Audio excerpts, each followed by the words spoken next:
First Corinthians chapter 9. Am I not free?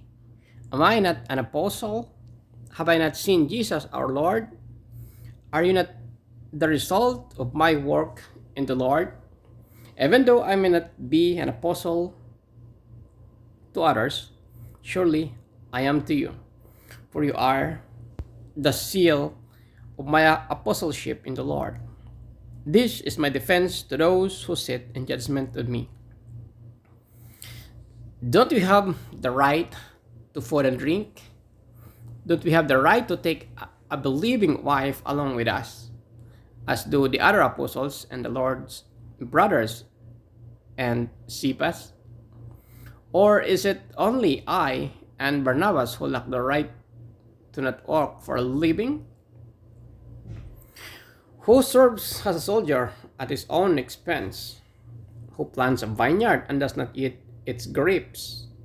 Who tends a flock and does not drink the milk? Do I say this merely a human authority? Doesn't the law say the same thing?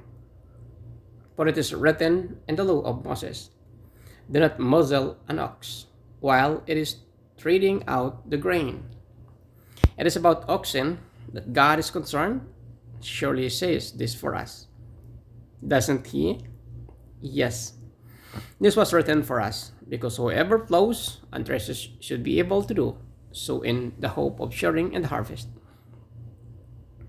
If we have some spiritual seed among you, it is too much if we reap a material harvest from you.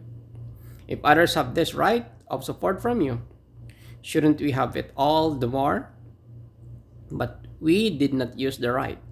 On the contrary, we put up with anything rather than hinder the gospel of Christ. Don't you know that those who serve in the temple get their food from the temple, and that those who serve at the altar share in what is often offered on the altar?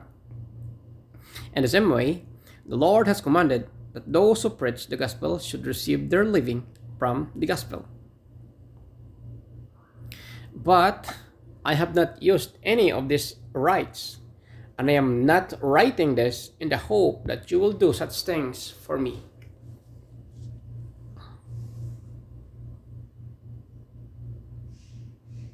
For I would rather die than allow anyone to deprive me of this boast.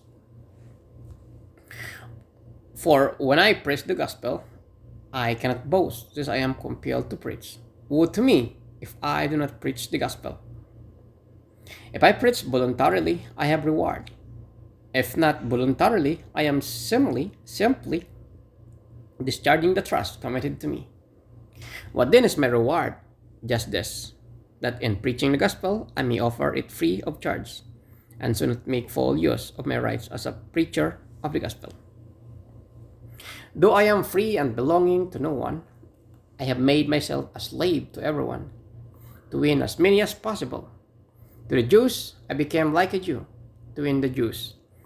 To those under the law, I became like one under the law, though I myself am not under the law, so as to win those under the law. To those not having the law, I became like one not having the law, though I am not free from God's law, but am under Christ's law, so as to win those not having law. To the weak, I became weak, to win the weak. I have become all things to all people, so that the all possible means I might save some. I do all this for the sake of the gospel, that I may share in its blessings. Do you not know that in a race all the runners run, but only one gets the prize? Run in such a way as to get the prize. Everyone who competes in the games goes into strict training. They do it to get a crown that will not last, but we do it to get a crown that will last forever. Therefore, I do not run like someone running aimlessly. I do not fight like a boxer beating the air. No, I strike a blow to my body and make it my slave, so that after I have preached to others, I myself will not be disqualified for the prize.